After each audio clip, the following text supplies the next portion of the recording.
Jadi, saya akan share tentang gimana sih rahasia sukses anti gagal ya. Nah, jadi proses ini atau formula ini waktu itu saya pelajari ketika saya lagi kuliah. Jadi ketika saya lagi kuliah itu saya udah punya motivasi yang sangat-sangat kuat nih untuk bisa sukses di usia muda. Kenapa? Karena ibu saya itu single parent waktu itu ya, karena ayah saya waktu itu ketika SD udah apa meninggal kayak gitu. Terus saya nggak mau nyusahin orang tua saya lagi, dan akhirnya saya mulai cari nih gimana sih cara untuk bisa sukses, pola sukses itu seperti apa. Sampai akhirnya saya belajar dari berbagai macam buku, saya ikut berbagai macam training, dan saya menemukan satu konsep yaitu namanya Ultimate Success Formula. Ternyata semua pola kesuksesan itu mengacu ke formula yang sama, polanya itu sama ya. Nah, ini bisa kalian catat nih teman-teman, formulanya seperti apa. Nah, yang pertama itu adalah harus dari satu yang namanya belief dulu atau dari keyakinan dulu. Kita harus punya keyakinan bahwa bahwa kita mampu, bahwa kita bisa. Kalau misalnya dari awal aja kita udah yakin nggak bisa, ya pasti kita nggak akan bisa bertumbuh kayak gitu ya. Ibaratnya contoh, misalnya contoh, eh, kita yakin nih, aku nggak bisa matematika, ya. Aku nggak bisa matematika, ya. Misalnya nih yakin ini, akhirnya actionnya dia penuh semangat nggak kalau dia belajar matematika? Pasti enggak kan? Dia aja udah yakin dia nggak akan bisa matematika, ya ngapain aku belajar sungguh-sungguh, ya kan? Hasilnya gimana kalau dia eh, belajar nggak sungguh-sungguh? Hasilnya jadi misalnya nilainya nol gitu kan. Ketika dia dapat nilainya nol, akhirnya ini semakin memperkuat keyakinannya. Tuh kan bener aku nggak bisa matematika gitu. Ya. Nah, belief ini harus dibalik ya. Ketika kita punya belief ini dan nggak kita ubah, ya selamanya kita akan begini polanya. Ini namanya lingkaran setan. Nah, kita mau ubah menjadi lingkaran malaikat. Lingkaran malaikat adalah ketika kita mulai ubah nih keyakinan kita. Wah, aku bisa nih belajar matematika atau bisa jago nih matematika gitu ya. Akhirnya kita actionnya dengan optimal ya. Hasilnya bisa lebih bagus misalnya 80 gitu ya. Terus ini semakin memperkuat keyakinan kita. Tuh, kan bisa aku matematika kayak gitu. Nah, jadi belief ini yang harus kita pertama dari belief dulu. Kita harus yakin bahwa kita bisa ya, bahwa kita itu mampu untuk mencapai tujuan kita ya. Mulai dulu dari belief ya. Nah, sekarang saya coba mau tanya teman-teman. Kira-kira setelah kita punya setelah kita punya belief, setelah kita punya keyakinan gitu ya. Selanjutnya kira-kira apa yang harus kita punya? Nah, coba boleh nggak ditulis di kolom chat. Kira-kira setelah kita punya keyakinan, kita harus punya apa? Aksi, ya, usaha, keberanian, goals, ya, niat yang kuat, strategi. Jadi sebelum strategi, sebelum action tadi bener tuh. Ada yang jawab, yaitu kita harus punya satu yang namanya goals, ya. Kita harus punya target yang mau kita capai. Apa sih yang kita inginkan gitu, ya. Dan goal ini ternyata juga ada ilmunya teman-teman. Goal nggak cuma sekedar kayak bikin, oh aku mau lebih sukses, aku mau lebih kaya, itu nggak cukup. Goals itu harus spesifik, ya, spesifik, harus positif, ya, terus harus tertulis. Nah, harus tertulis nih goalnya. Nah, kalau kita cuma sekedar pingin goal, aku pingin dapat nilai bagus. Dulu saya pernah gitu, teman-teman. Saya mau dapat nilai bagus. Akhirnya yang sebelumnya nilainya 4, selanjutnya saya cuma dapat nilai 5. Gitu. Lebih bagus nggak 5? Lebih bagus kan? Cuma karena nggak spesifik, ya akhirnya nggak bisa gitu. Terus kenapa juga misalnya harus positif? Karena pikiran kita itu nggak bisa membedakan kata tidak. Ya, coba misalnya saya suruh teman-teman sekarang jangan membayangkan, dilarang membayangkan seekor gajah, dilarang membayangkan gajahnya pakai topi, dilarang membayangkan gajahnya pantatnya geyal-geyol. Duh, malah kebayang gitu kan. Karena pikiran kita tidak bisa membedakan kata tidak. Jadi kalau kita dalam pikiran kita itu mikir, saya nggak boleh gagal, saya tidak mungkin gagal, saya tidak mungkin dapat nilai jelek, saya tidak mungkin gagal presentasi. Yang muncul malah gagal presentasi, ya. Jadi goal itu harus spesifik dan juga harus tertulis biar makin mantep kita akan ingat. Nah, jadi harus punya goal, tapi nggak cuma sekedar sembarang goal, goalnya harus memenuhi kaidah-kaidah ini. Dan di online course saya, The Achiever Masterclass, saya juga bahas lebih detail tuh. Harus ada yang namanya ekologis. Nah, apa sih ekologis itu? Nah, kalau ekologis itu adalah goal kita itu tidak mengganggu aspek-aspek kehidupan kita lainnya. Jangan sampai kita eh, pingin sukses ya, kita buka bisnis baru dan lain-lainnya misalnya, tapi akhirnya kesehatan kita drop dan kita sakit-sakitan. Ya, jadi percuma gitu kan. Nah, harus ekologis. Nah, itu saya bahas lebih detail di online course saya The Achiever Masterclass gitu. Ya. Ada yang mau join dalam The Achiever Masterclass? Yang mau join coba ketik angka 7. Saya mau tahu berapa banyak yang mau join online course The Achiever Masterclass ya. Oke. Nah, saya sambil lanjut ya, teman-teman ya. Nah, kira-kira nih, kan udah punya belief, udah punya goal. Selanjutnya apa yang harus kita punyai? Ya, yang harus kita punyai adalah satu yang namanya strategi yang tepat. Ya, harus punya strategi yang tepat. Karena kalau cuma punya goal, kalau strategi yang nggak tepat, itu ibaratnya kita kayak lagi lari, ya, kita lagi lari itu nabrak tembok terus. Ini tembok nih, jeder jeder kita nabrak terus. Ya capek gitu kan.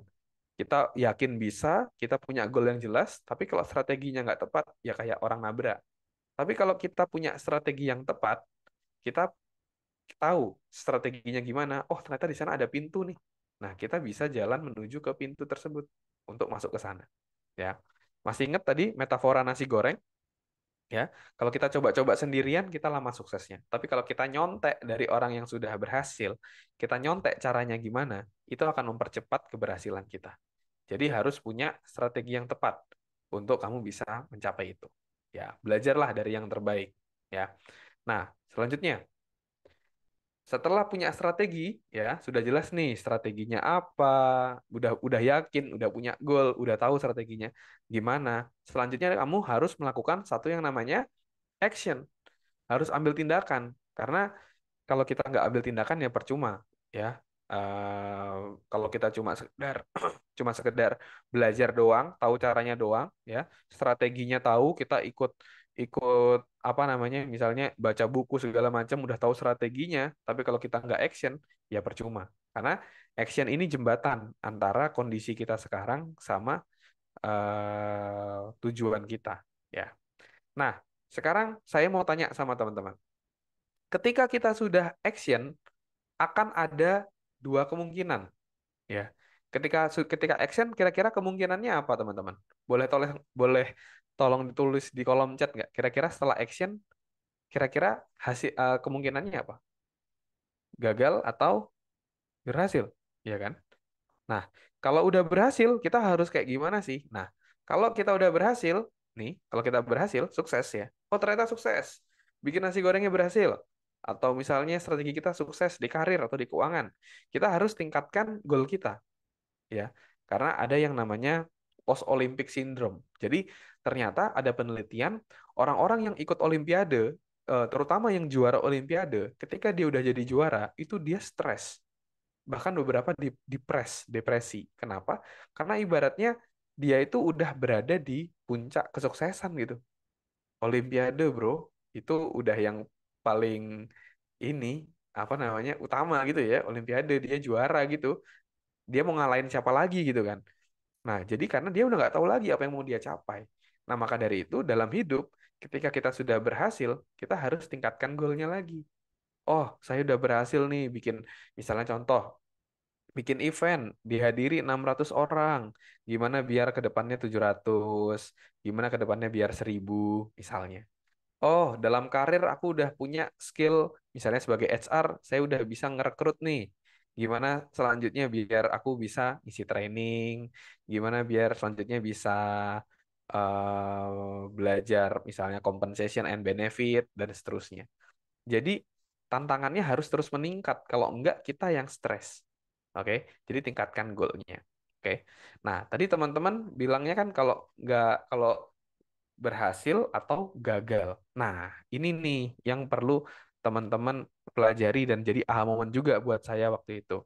Ternyata orang sukses itu dia dalam pikirannya bukan sukses atau gagal, tetapi sukses atau belajar, ya. Karena prinsipnya adalah there is no failure, there is only feedback. Jadi tidak ada kata gagal, yang ada hanya sukses atau belajar. Kalau kita misalnya belum berhasil mencapai tujuan kita, berarti kita mendapatkan feedback, ya, kita mendapatkan feedback untuk kita bisa mengubah strateginya, ya. Berarti ada strategi yang nggak tepat gitu. Misalnya contoh, oh aku coba jualan eh, jualan secara online, pakai Facebook Ads, pakai Instagram Ads, tapi kok belum berhasil ya? Nah, bisa dicoba dicek apakah kontennya udah menjual, apakah produknya udah menarik, ataukah mungkin sebenarnya mereka eh, bukan melalui ads, tapi maunya dijual melalui podcast atau melalui YouTube dan lain-lainnya. Nah, kita harus ubah strateginya. Sampai kapan kita ubah strategi? Sampai berhasil. Sama seperti kayak anak kecil nih, anak kecil belajar jalan. Anak kecil belajar jalan, ya, mereka berjalan-jalan jatuh, mereka belajar belajar jalan jatuh. Sampai kapan dia kayak gitu? Ya sampai berhasil, ya. Nggak mungkin dia jatuh terus bilang, udah deh, Pak, Bu, aku udah nggak bisa berjalan lagi, aku nggak berbakat berjalan. Akhirnya dia ngesot kemana-mana, kan nggak mungkin gitu kan. Tapi dia terus gitu, coba lagi. Jadi harus persisten dan harus belajar dari strategi, harus ubah strateginya. Nah, sekarang pertanyaannya, kita ubah, kita udah ubah strategi, tapi kok belum berhasil-berhasil ya? Udah belajar sana sini, tapi kok belum berhasil ya? Nah, kebanyakan orang kesalahannya adalah dia menurunkan goalnya. Ah ya udah deh, nggak usah mencapai misalnya 10 juta, ya udah deh 5 juta aja cukup gitu. Akhirnya yang diubah goalnya. Nah, sebaiknya goalnya jangan diubah, tapi bisa jadi ada belief yang menghambat di sini, kayak gitu. Ya, misalnya contoh, kamu pingin punya duit banyak nih, duitnya banyak. Udah pakai berbagai macam strategi. Tapi dalam pikiranmu, kamu punya mindset bahwa semua orang kaya itu jahat. Semua orang kaya itu koruptor, gitu. Akhirnya ya, kalau kita mengecap orang kaya itu koruptor, di keyakinan kita orang kaya itu koruptor, ya mana mau kita jadi orang kaya. Berarti kan kalau kita jadi kaya, berarti kaya itu sama dengan jahat gitu kan. Nah, berarti belief itu yang harus diubah dulu. Bahwa misalnya contoh, justru semakin kaya, aku bisa semakin berdampak buat banyak orang. Aku bisa nyumbang ke orang lain. Kayak gitu. Ya. Nah, ini adalah ultimate success formulanya, teman-teman. Ya. Yang bisa teman-teman praktekkan, ya. Dan ini menjadi acuan saya dari pertama dulu ketika saya kuliah ya, tahun 2010 atau 2011 gitu ya. Saya mulai kuliah, kayak gitu. Saya mulai terapkan sampai sekarang dan it works kayak gitu. Dan teman-teman bisa praktekkan ilmu ini. Jadi beliefnya harus selaras, harus punya goal yang tepat, strategi yang tepat, action, dan kalau sukses tingkatkan goalnya, kalau belum ubah strateginya. Karena kalau kata Albert Einstein, orang yang mengharapkan hasil yang berbeda, tetapi tindakannya selalu sama, itu adalah definisi dari orang gila. Oke?